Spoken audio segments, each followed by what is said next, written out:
Well, good morning. Hey. So it's going to be a good group here. I mean, because we can talk more specifically about what you're dealing with. Ladies and gentlemen, That's formal. so I appreciate that. Just a little introduction. Mike Foley, Dan Smith, going to be doing this class. And this is something that I've gotten more interested in probably in the neighborhood of about 12, 13 years ago. I've always been pretty conservative about spending and about making sure that we're not spending more than we have. I've been kind of a geeky in that way throughout my life. My mother had those kind of values. We didn't borrow money, and but I think this whole Dave Ramsey program, which I definitely have to say we're heavily borrowed from his kind of concepts. Yes. We really started getting into it and really read his book about 10, 12 years ago. And I was very encouraged by how systematic he was and how you do this and then you do this and then you do this. Don't try to do it all at once or it won't work. Now you're in college and we got people that are all over the different places. But so some of this won't apply to you now, but it will later. Some of the things, we can try to undo bad habits we've had for many years, but Dan and I would like to share what we've learned. Dan, I could just share, has been a very good example of some of the things we're going to be talking about because he's very good at getting advice, even recently about car purchase and such. But, some of the things that really help to really get traction in this area is have other people involved that you're talking to on a consistent basis about what you're doing. Hey, I'm thinking about buying this new Mercedes. What do you think? Somebody that can talk you off the cliff and help you to make better decisions. So with that, I'm going to turn it over to Dan. Well, good morning. My name is Dan Smith. So my wife is Talia Smith. You guys see her singing. You'll see her singing this morning. We have two kids, Logan and Layla. Logan just turned 6. Layla is 7. Will be turning 8 here shortly. Been married for almost 20 years. So graduate from Purdue University. So I know how the campus. I heard my brother here dealing with being in college, trying to figure out how to manage your funds. I was there and I understand. I understand. So like I said, I put this spreadsheet together just about budgeting because here's the key thing. Budgeting is supposed to be a simple, reliable way to manage your money, figure out how to make your money work for you. If you have a solid budget, you figure things out, it keeps you out of trouble. Proverbs 27, verse 23 reads, it says, "Be sure to know the condition of your flocks. Give careful attention to your herds, for riches do not endure forever, and a crown is not secure for all generations. When the hay is removed and the new growth appears and the grass from the hills is gathered in, the lands will provide you with clothing and the goats will with the price of a field. You'll have plenty of goat's milk to feed your family and nourish your female servants." I mean, here's the key thing. God wants you to have figure out how to manage what you have. Stewardship. We've got to be stewards of what God provides us, whether it's money, or family, time. We've got to be able to manage those things in a wise way. So it's good to have a good plan. But here's the key things. When we talk about budgeting, some people cringe when we talk about that. And here's the thing: don't bother to have a budget or to budget unless, and here's some key things. You want to have more control over what you spend and how you spend it. You want to be worry-free in the area of finances. I mean, not have to have challenges come up, things happen, but not to be stressed out about it. You shouldn't be, oh my goodness, how am I going to get through this day? If you want to budget, you need to be interested in getting out of debt and into some investing for the future. Do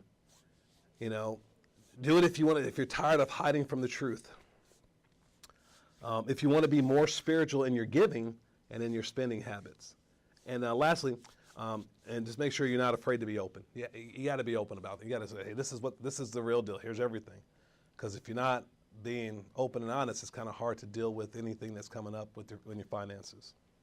But here's the key thing. So things to know before you begin. So number one, and I added this in recently because things have changed now.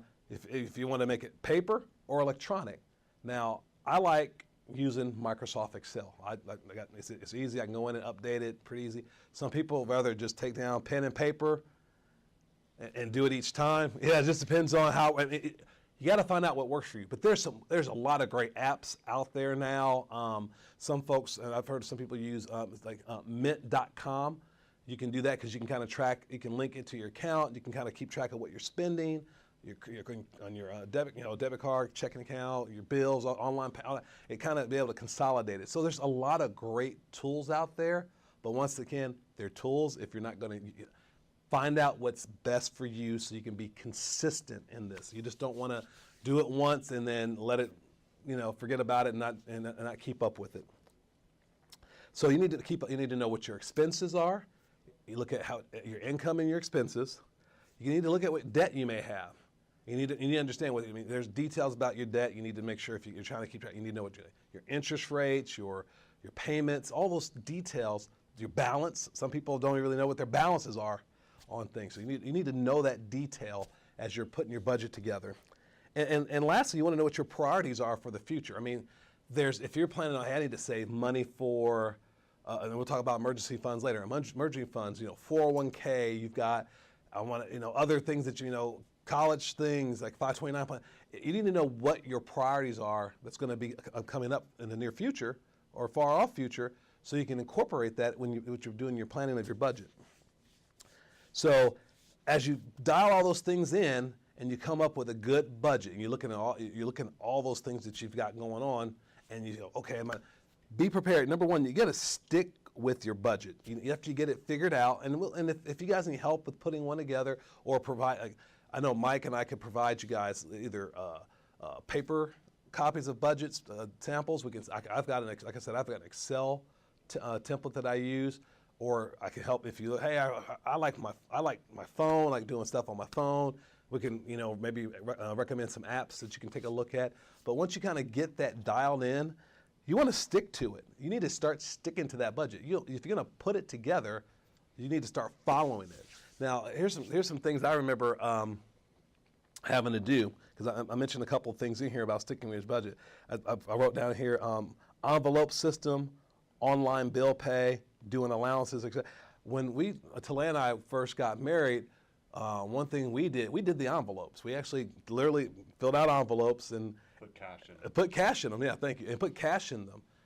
It was very helpful because we only spent what was in that envelope per month, and not go beyond that. And we had other expenses that we had, take care of grocery spending, so on and so forth. And we did that for almost a year, until we got ourselves built up a habit of really making sure we're managing our money. Because the key thing you want to do with your budget is it's got to zero out. You can't spend more than you're bringing in. Your budget, and that's when you come up with a good budget, it needs to zero out at the end of the month. So that means if you got, hey, I've got more expenses that came up, that means that something else is going to have to be reduced in order for it to balance out, because you do not want to overspend. You don't want to go into debt, and that's the whole, one of the good things about having a budget is it's a good guide and tool to get you out of debt if you stick to it. You got to assess where your money's going.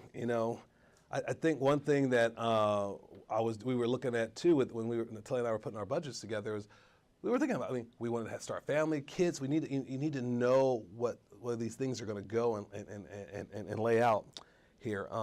Do you have a spending habit that indicates a history of meeting needs or meeting the impulse? You got to look at it. How do I spend? Am I spend? Oh man, you go to because it's easy to go to the grocery store and go, oh man, let me just load up and oh, I want to buy that. Oh, here's something, and grab something. But if you have a budget and you know what you're supposed to be spending and what your allotment is, that keeps you from going over. You want to be able to have something that's going to help you control your spending and be mindful about that. And also you want to do is you want to evaluate your short-term and long-term expenses for possible reductions. There's some. Let me share this with you. I don't know. Like I say, I don't know how many people are homeowners.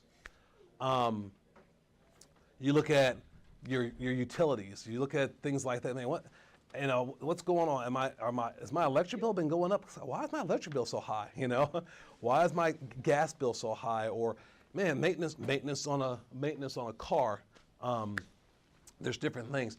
One thing Talay and I did, and I didn't even catch this until after we purchased our first home, and then we went to refinance because we were trying to get a lower rate, which is awesome. Hey, it's great, a great opportunity got provided. Hey, the interest rates dropped, but we didn't realize, and I didn't know that I did when I got because every year you get your property tax assessment, and I happened to look at it and go, wait a minute, there's a homestead credit. And then you got your mortgage deduction and your homestead credit. I didn't have my homestead credit on there. I'm like, wait a minute. I had to address that. That was money I was not getting. I was paying more on my property taxes than I should have. There's ways, and then I was like, oh my goodness, it made a difference. It made a difference. So when you're looking at these things, especially your budget, you're going, man, where's my money going? What's happening? You evaluate those things, and that was money that could go to something else. There's different things you can do. For instance, your insurance. I mean, you can look at your homeowner's insurance. You can look at your auto insurance.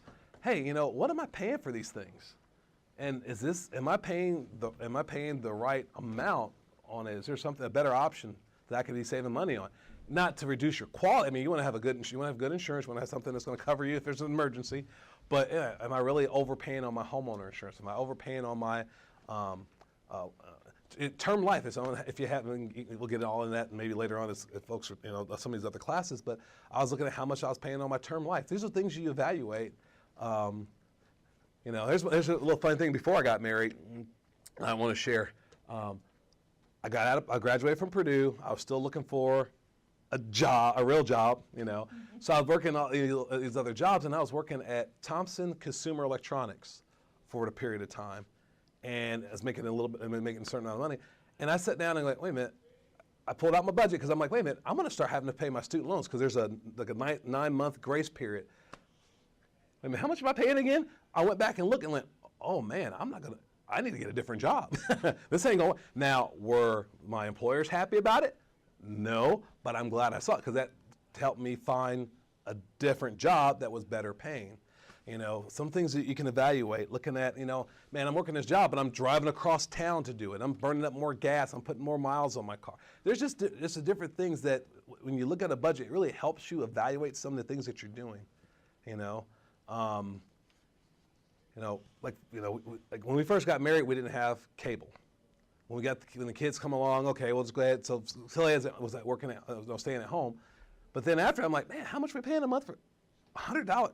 What? Oh, I cut that. It was hard, though. That's the thing. A lot of times, there's decisions you got to make. It's hard, but when you look at the numbers, you go, I'll work through the emotional challenge of it, but, I mean, paying $120 or $100 just for cable a month and over a year's time, that's almost $1,200. I mean, forget that. I can do something better. But you got to have, like I said, when you put that budget together, you'll figure those things out. And then, like I said, if anyone needs help with that, ask. If you've started a budget in the past and didn't stick to it, hey, just get help. I mean, any of us will be glad to help you. Talk with someone that's going to help. Hey, how's that coming along? Have someone spot check it for you. It makes sense. But the key thing is you want to put a real good budget together and really evaluate. And you may tweak it every once in a while, and that helps out. I mean, for me, I go every once in a while. I go look at and look at my expenses and see what's going on. I mean, there's certain things like for me, I've got my utility bills for the past 2 years. I've got everything in file cabinet. So I can go back and look at how much did I average over the month. I mean, over a year's period of time. You don't have to do that. You can be able to figure out how much you average out and figure out what you need to do for utilities. But there's different things. But it really helps out to have an indicator on what's going on. But then there's, like I said, there's a lot of things. That, as Mike might talk about, later on about getting out of debt. You're talking about, something about investing. You got to be able to find that. Well, I don't even have the money to do that. It's just figuring those things out with your budget.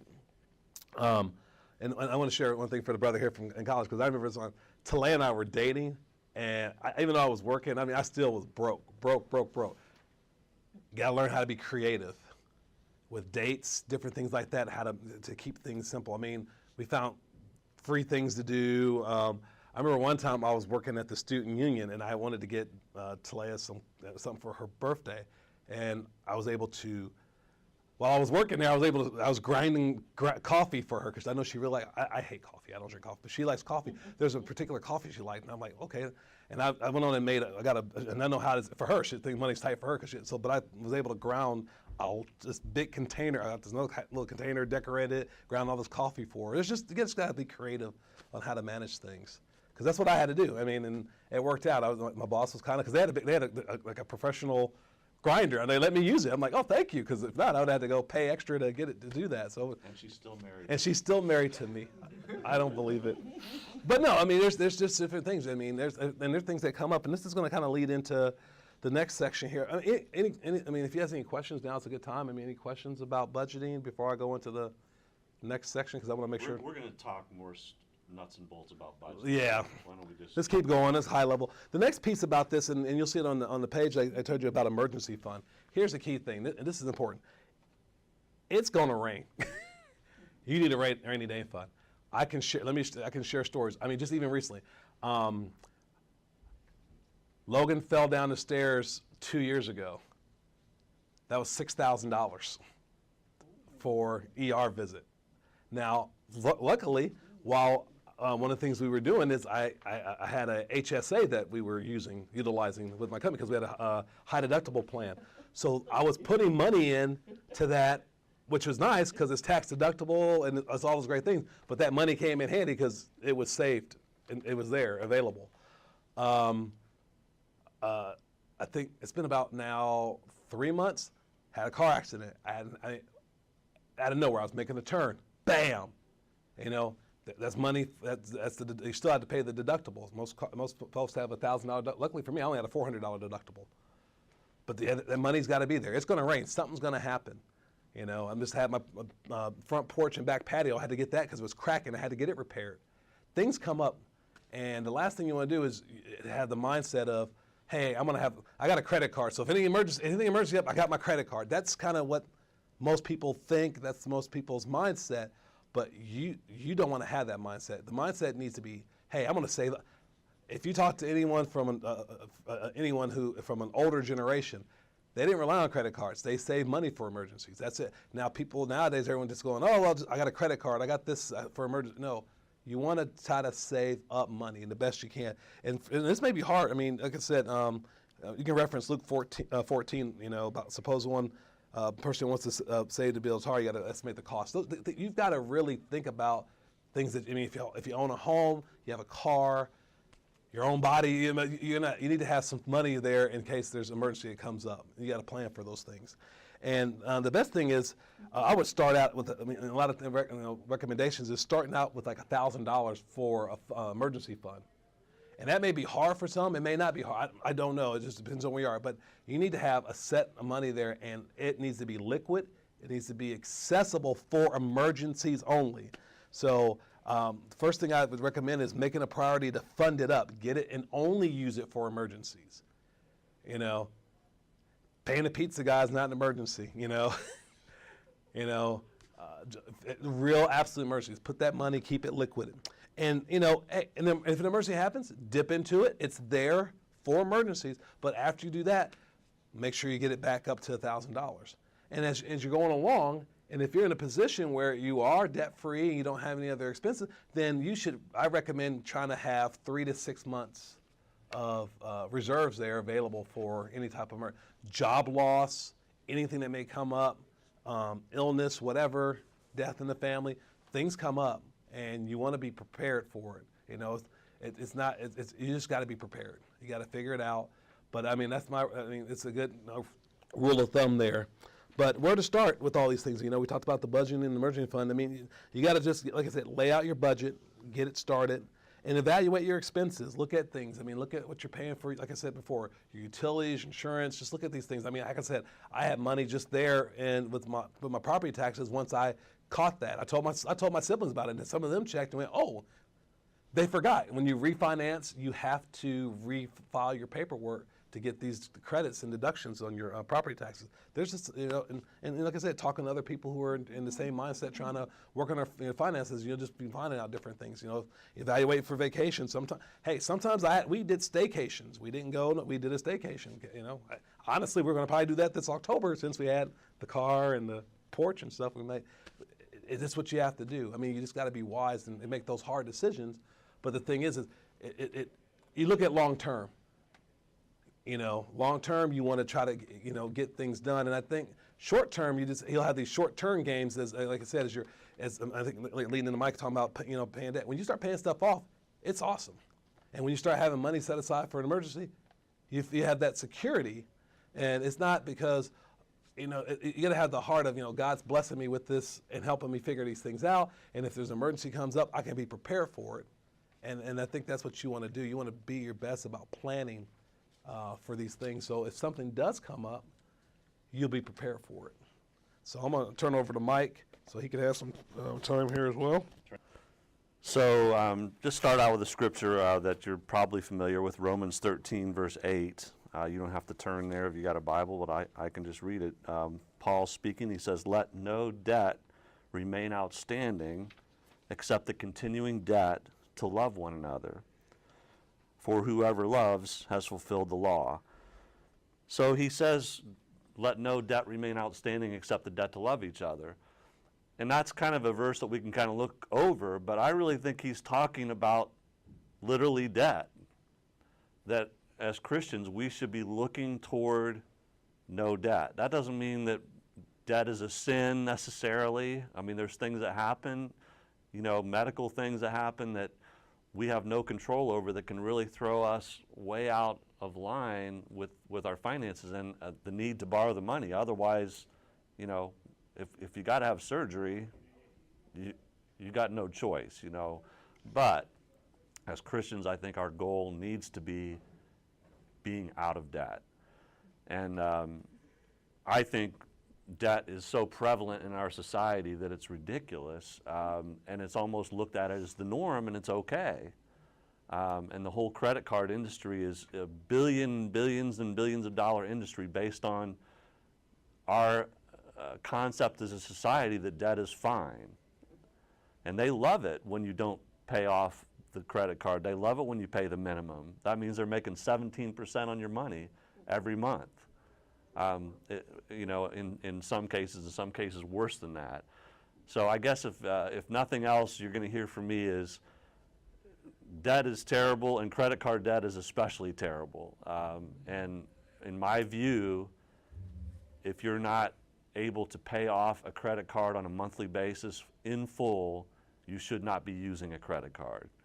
I remember when I was your age, just having people, when I was in college, hey, you get this free hat if you get this credit card, and they're trying to hook you into that system already of borrowing money. Hey, let's go out. Oh, I don't have any money, but I got a credit card and I got a $5,000 limit on my credit card, so I got plenty of money.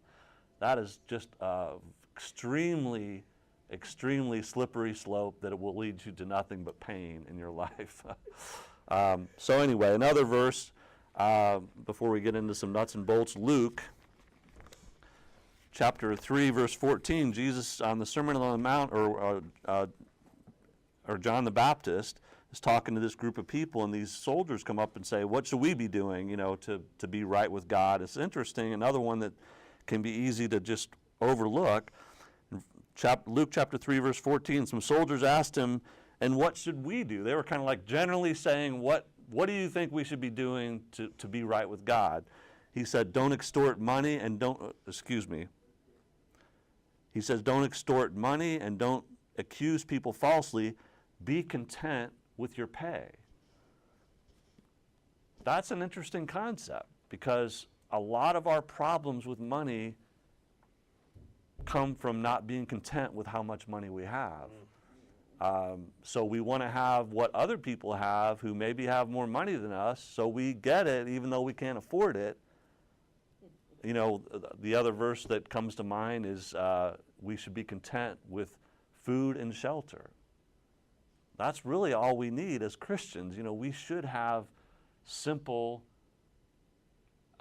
simplified once as Christians because we get our needs met by our relationship to God and not by stuff, okay? I guess I just want you guys to know that I'm not in debt. I haven't been in debt basically my whole adult life. We're pretty serious about living within our means as a family. But I do live on a budget, and this is my budget sheet that I fill out every month, much to my wife's chagrin sometimes. But you know, I'm a paper and pencil guy, and in your little packet I handed out just a blank section of what I use basically. And just to expound on what Dan said, when you're getting started on the budget, the first thing you need to do is come up with exactly how much money am I bringing in every month. You know, in your case, I'm sure you have some kind of a, mom and dad have come up with some kind of a here's how much money you have to live on. And so you got this number on a monthly basis. And I take my wife's monthly pay, my monthly pay, what actually is on my check after the government's taken what they want. Here's how much I bring in, here's how much she brings in. I multiply that by 26 pay periods, which is a year's pay. Most people get paid every 2 weeks. Multiply by 26, that's 52 weeks. Then I divide that by 12. That's how much money I bring in every month. That's my number. And then you take these sheets that I'm handing out, that I handed out here, that will be online for those listening online, the vast audience that's online. The millions and millions. You basically start out with, you know, I've got my wife and I spending money here, fund money. I used to call that blow money, but somebody told me that had drug connotations. So, but that's like things like I like to stop for a cup of coffee, or I'm getting together with my friend to, you know, to talk, and we you know, that's just sort of extra money. If you like gum or something, whatever. In my case, you know, I like to take that money and try to hold on to it and save it up and get something I really want instead of eating it all. You know, gas for the car, groceries, clothes, gifts, home improvement, car maintenance, medical. You know, you got to have some idea what your medical expenses are. This is outside of what might be coming out of your paycheck. This is stuff that you're going to have to pay for, deductibles, things like that. Furniture, you know, some of these things we're saving up for. It's not something you spend every month, but it's got to be in the budget. Say you need a new couch. Well, the American credit card industry would say, no problem, just go put it on the credit card. But Dave Ramsey / Mike Foley / Dan Smith, Yeah. no, you save up for that. It's called a sinking fund.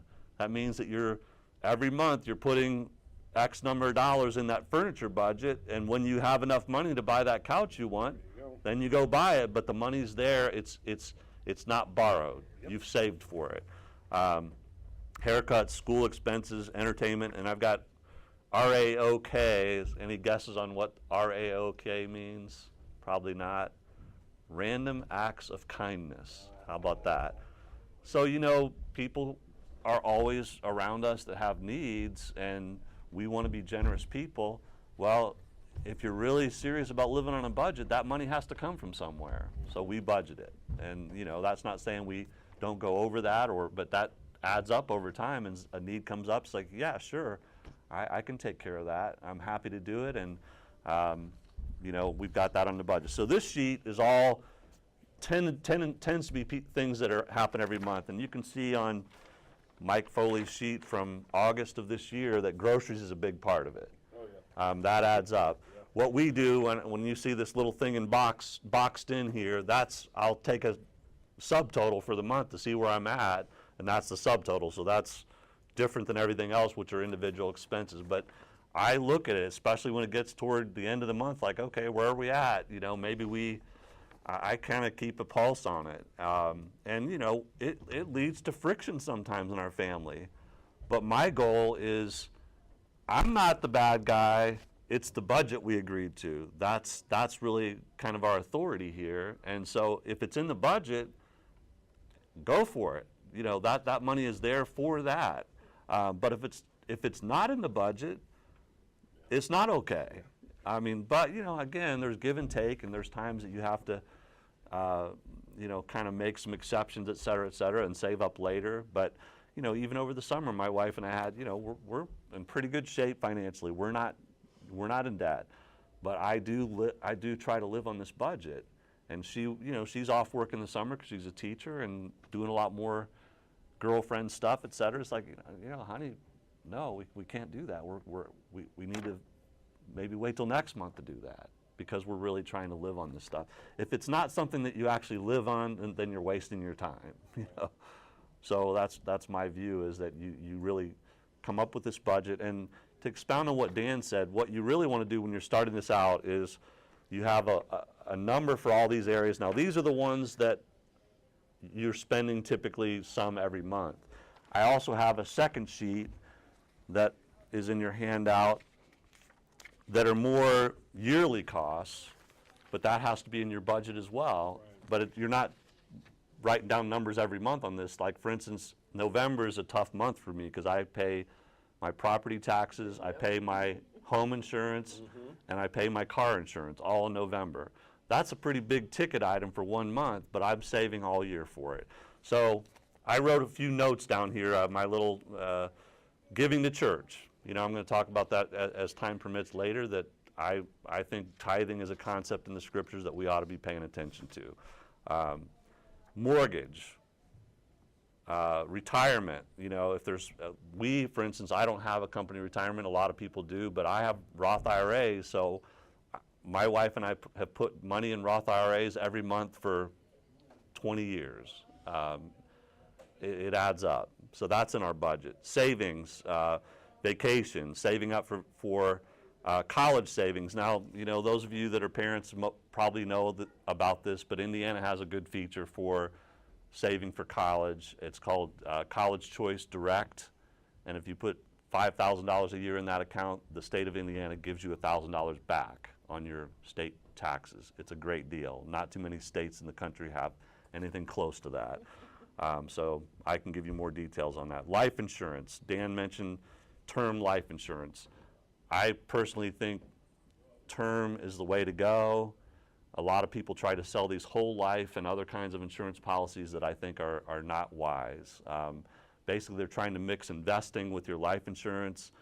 In my view, you should invest here, life insurance here. Term is much cheaper, and you basically are trying to make sure that if you die or your spouse dies, that you still can meet your goals. So I'm a fan of that.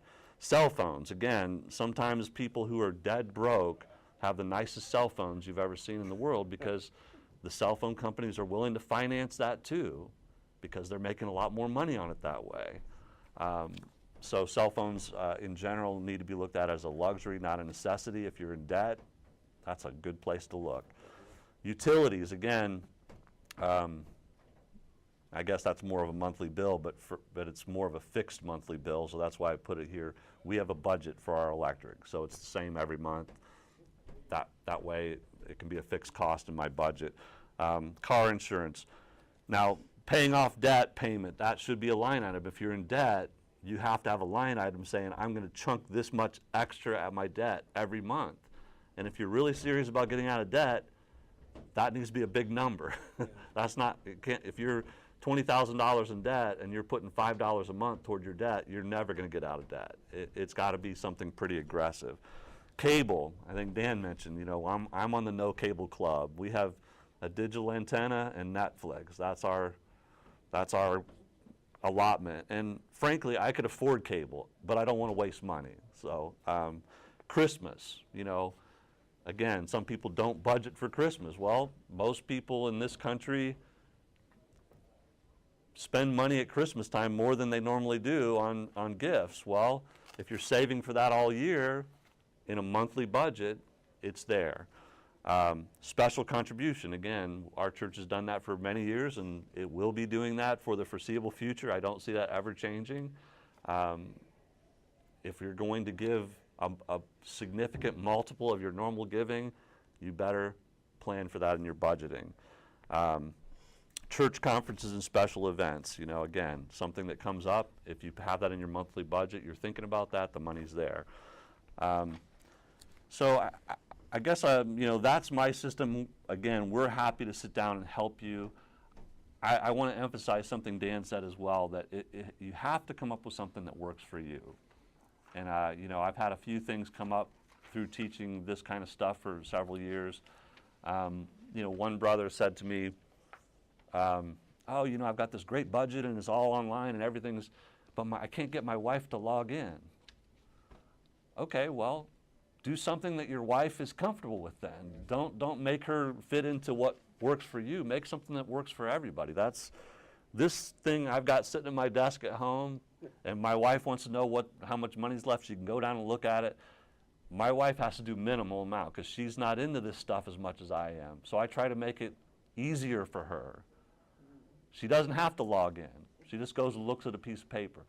I had another young lady we have a Dave Ramsey class, which is more of a 9-week thing, and I do recommend that, even though our church is not doing it. They're all over the state of Indianapolis, or city of Indianapolis. It doesn't have to be here.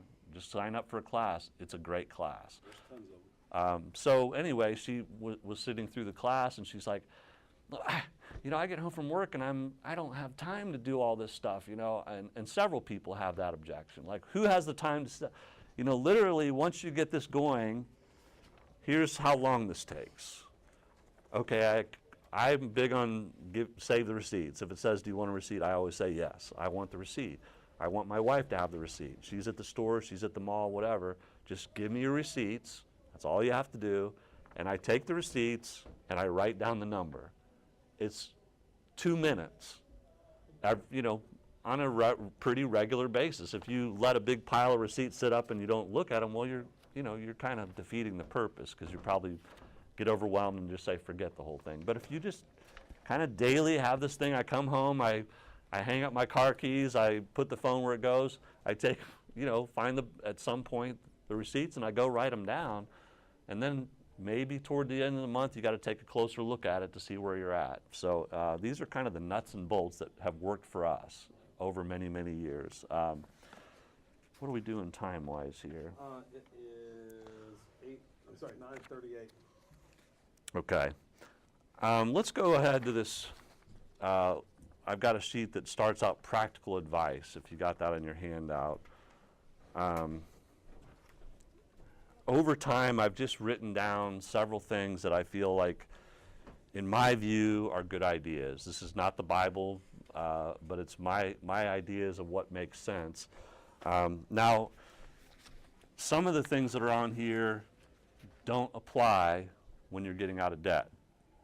For instance, I think when you're in debt, whether it's $5,000 or $50,000 or $2,000, that needs to be priority number one. And a lot of other things get put on hold until you get yourself out of debt. And in my view, that includes car debt. I mean, the only thing I think personally that you really can't avoid much in this country, unless you're really freaky, nerdy, or is a house payment. Borrowing money for a house. Most people are going to be probably borrowing money for a house. I know I have. I'm pretty sure Dan has.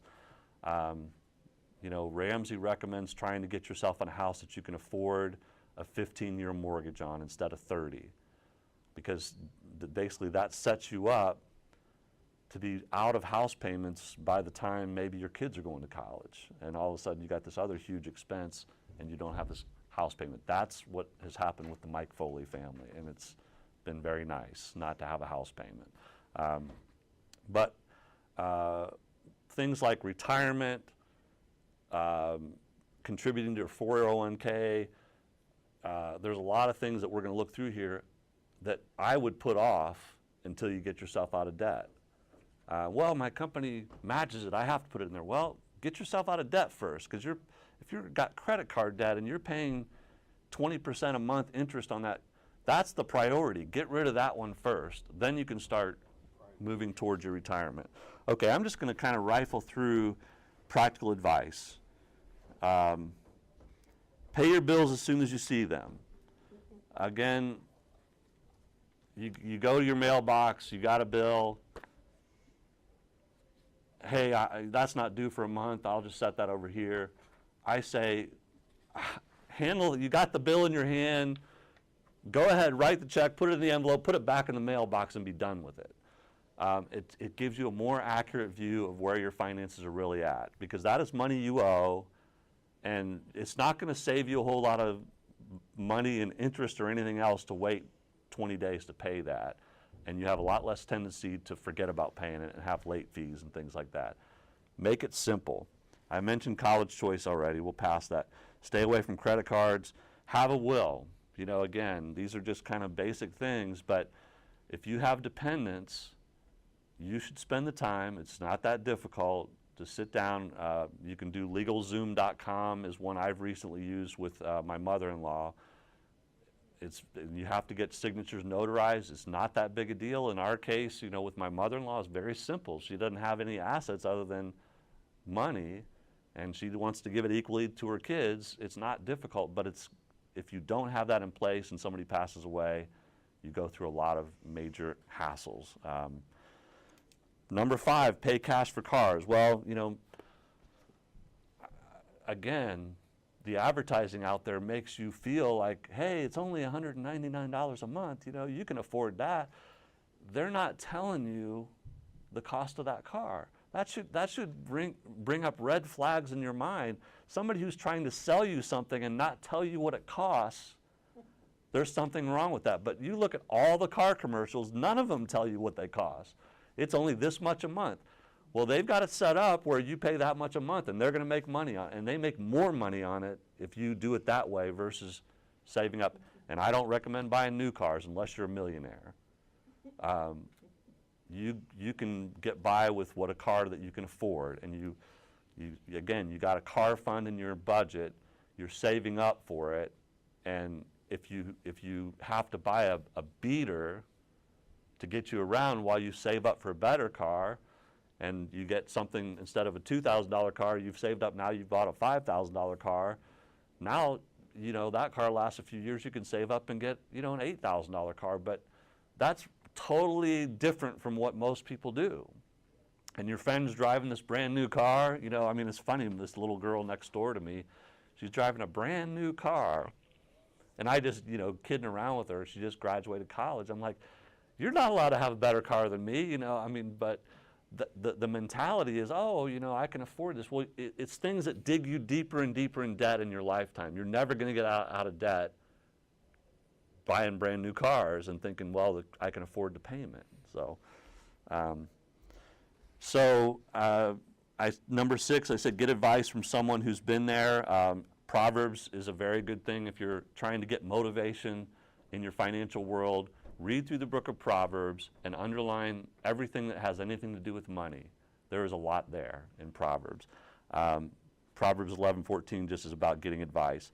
And don't get advice from other broke people. You know, I had somebody, a niece of mine, just last week, she bought a $30,000 truck, and she's making maybe $40,000 a year. My rule of thumb is you shouldn't have anything that has wheels on it in your household that has more value than half of what you make in a year. So she's not making $60,000 a year. She shouldn't be driving this car. And it's nicer than my car, but my car gets me around just fine, you know. It's ridiculous. She's setting herself up for a lifetime of debt. She got a nice ride, but 5 years from now it's going to be a piece of junk just like everybody else's, you know. But get advice from people who've actually successfully gotten out of debt. Term life insurance, tithing, we've talked about that. Number 9, loaning money divides friends, family. People will come to you and ask for money. My thinking on it is I will give you money, and if I loan you money, I will have the mindset myself that I'm okay with never getting this money back.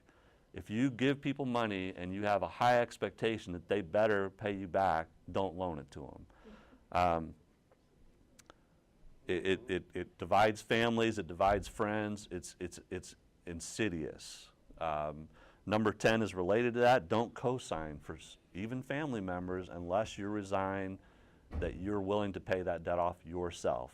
In all likelihood, you very well might. So I'm very, the scripture, Proverbs 22:26 to 27, speaks to that very subject, that you're, and you can look at that, but basically it's saying don't basically put your name on somebody else's debt unless you're willing to pay it yourself. Consistently save throughout your life. I am big on finding ways to automatically save. If you can have money automatically taken out of your paycheck and put into some sort of retirement fund, that way you never see it, you don't miss it. I do that. I'm automatic on my Roth IRA contributions every month. It comes out of my bank same time every month. I figure it's easier for me to go in and stop that than it is for me to try to find the motivation to do that myself every month. It's like, okay, I think I can afford this every month. I go for that for a time period. I can always change that, but if I don't do it automatically, chances are I won't do it at all in the way I work. Skip through some of these. Number 14, I mean, it's just, again, I think as Christians, we should find ways to simplify our lives. We don't have to go out for dinner and a movie for our date. We can get a red box and order a pizza. If we're in debt, you find ways to get creative. Ramsey says if you're in debt, you shouldn't see the inside of a restaurant unless you work there. So, you're trying to get aggressive about this stuff so you can get on a better plane. You can read through the rest of these. I'd like to open it up just for some discussion about maybe things that were shared that you have questions about or your situation. Dan and I would be happy to, or any of us, to share. So what's on your mind? Anything? Any questions? I'm a little surprised about not contributing to the 401k if you have other debt. I think especially maybe at my age. Uh-huh. I'm 58. Yeah, you're in my age. Okay, I'm so, 57, so. Yeah. The debt I have is sitting on credit cards for 0% interest for so many months, Mm-hmm. and medical debt. Mm-hmm. And then I have a credit card that gives me cash back, and I pay that one off every month. Okay.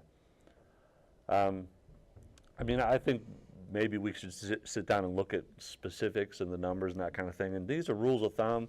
I'm not saying you're wrong or anything like that. But what I am saying is that I don't know what your history's been with credit cards, things like that. But the reason why Ramsey recommends that, and I understand his reasoning, is that you're opening yourself up for eventually paying interest on those credit cards. That's the way they get you in, is those 0% things, and then, okay, now, sorry, the party's over.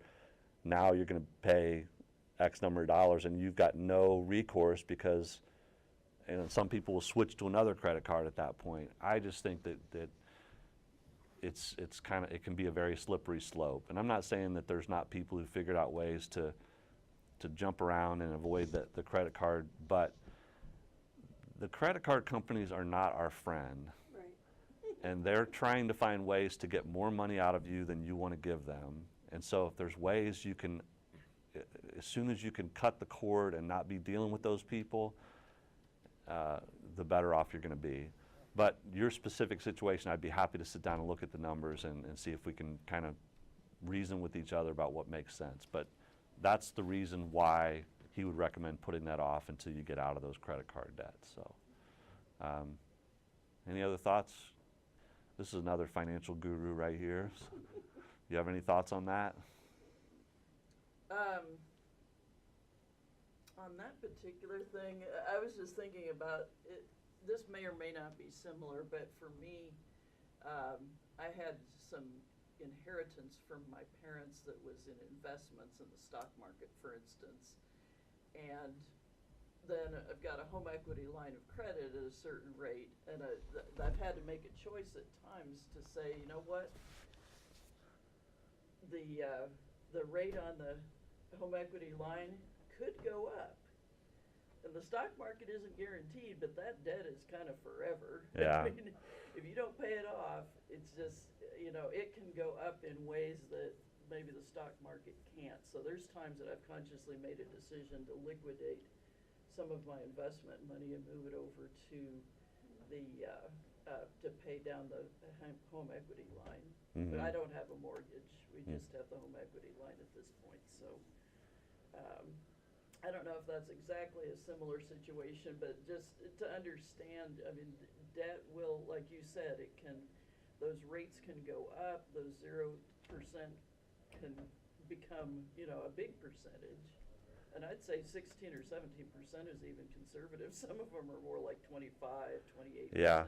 Even without penalties, some of them Yeah, and they've got are these crazy. beautiful models that are telling you, you know, what's in your wallet, and you know, it's just a extremely dangerous route to be using credit cards as part of our financial plan. And you know, I'm like, I just feel like sometimes, you know, these people in these commercials should have horns coming out of their ears, you know, because they really are drawing people into a quagmire.